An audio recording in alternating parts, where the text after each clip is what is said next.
What is going on, ladies and gentlemen? AJ Good here at the House of Masks, where we unbox and review cool stuff almost every single day. And in today's video, we have a very special Michael Myers mask unboxing. Now, maybe it's not special to you, although I would hope that it is, but it is definitely special to me and something that I'm very excited to unbox. I have been after this piece for a very long time, and not specifically this exact copy, but a copy like it. Now, just a real brief rundown of what I'm talking about. Basically, Halloween 2, 1981 is my all-time favorite Halloween movie, and that is due to the portrayal of the Shape. I feel like Dick Warlock just absolutely encapsulates everything that I love about Michael Myers. From the way that the original hero Michael Myers mask looked all dirty and stretched out on Dick Warlock's face, to Dick Warlock's size and stature, just the fact that he was this normal, almost my-sized human being with this insane strength, right down to the way that Dick Warlock walked. I just feel like no one has ever touched that, and the closest that we've ever gotten is James Jude Courtney, who is definitely tied for my favorite Myers at this point. There was just something perfect about Dick Warlock, and honest to God, you can't look at stuff like this and tell me that he isn't the best Myers that there ever was. Or at least the scariest. So I've always wanted to do a life-size Myers build that encapsulated everything that I loved about Dick Warlock as the Shape, and even if it wasn't going to be the most accurate life-size build in the world, I wanted it to represent what I saw in my mind as I watched H2 over the years. Certain shots like Myers creeping in the background of the Elrod house, or walking down the stairs in the hospital staring straight ahead, or walking through the glass door, just that really evil looking Myers. And slowly but surely I've been working on that, and the mask that I've been using has gone through some different changes, but today I think we have the new permanent mask for that build, and I think that this is going to kick me into high gear to get the rest of the build finished. So without further ado, let's go ahead and hop on into the package. Now, this was a Facebook Marketplace find, and basically all I did was take the existing mask from the life-size build and sell it for the same price that I purchased this for. So essentially I was just trading the items out. I was happy that I was finally able to work out a deal and grab one of these, because typically when they come up for sale, they are already gone by the time I try to make my offer. However, I was persistent on this one and I was able to snag it, and I'm very excited to see it in person.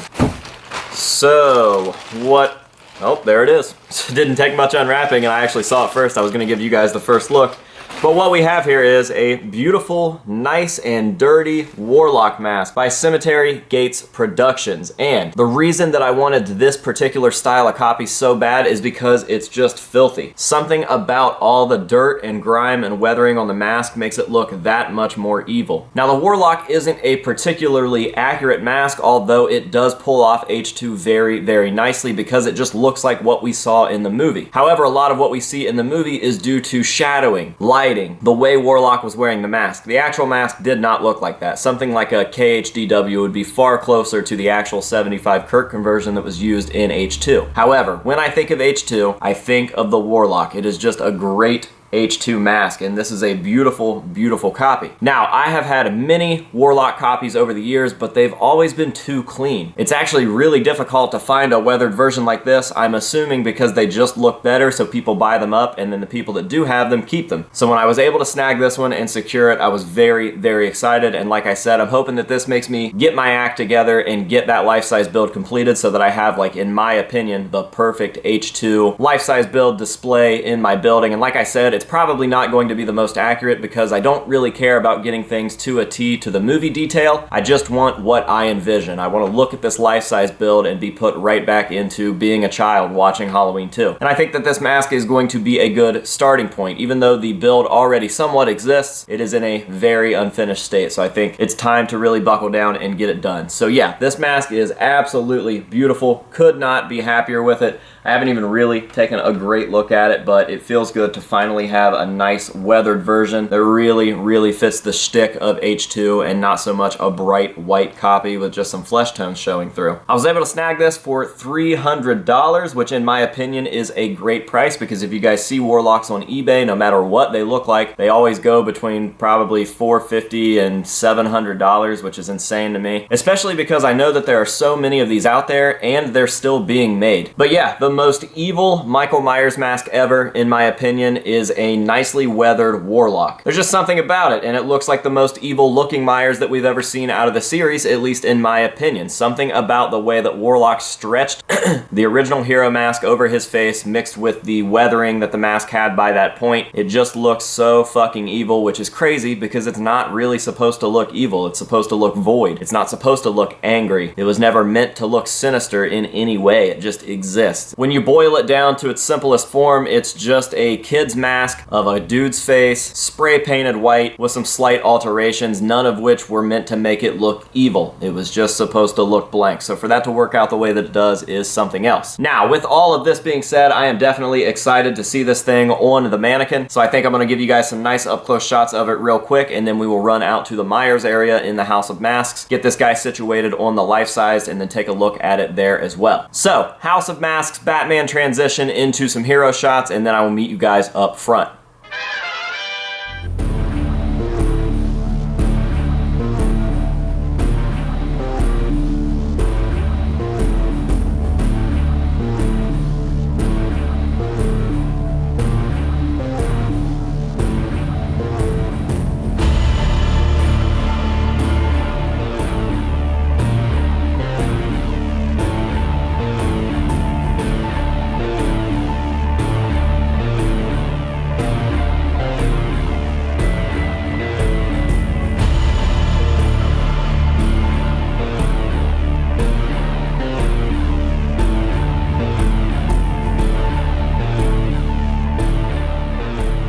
Alright, so like I said, this thing is very far from finished. I haven't even started to weather the suit yet, let alone done any of the finishing touches like paint his hands, make them look gross and kind of bloody. And I need to change this undershirt because it's a Ghostbusters t-shirt that I just threw on there. And you can see the logo peeking out all the time because the suit and the mannequin are pretty snug, just like Warlock's would have been. I don't know if you guys know, but if you watch that, you can see that he almost has high waters on because the suit fits him so snug. But regardless, you're about to see this thing go from really feminine and not too scary to pretty creepy just with this mask going over the head. So let's go ahead and throw that on there.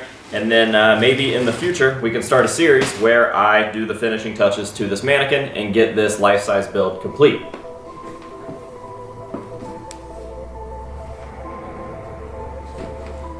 Alright, tell me that is not fucking beautiful. Jesus. Evil as shit. Yeah, I think it's gonna work out pretty nicely. Definitely looks good to me. I just wanted something H2-esque that was fucking evil, and this thing definitely delivers. The difference between this mask and the other Warlock that I had on there is unreal, and I will give you guys a side-by-side comparison right here. So as you can see, it is definitely an upgrade. Just the finish on the mask making that big of a difference is something else, so. All right, guys, that is going to be it for today's video. I really hope that you have enjoyed it. Something a little different than our typical unboxings. Not so much the subject matter, but just coming out here and discussing a future project with the piece that we unboxed. I think that that's always a fun time, and it gives you guys and myself something to look forward to. So yeah, I hope that you guys have enjoyed this one, and I hope that you guys dug the mask. I certainly did. I'm definitely happy with that thing. So, again, thank you guys for watching. And until next time, this has been AJ Good here at the House of Masks telling you to say no to drugs and alcohol and yes to Michael Myers, and we will see you guys in the next one.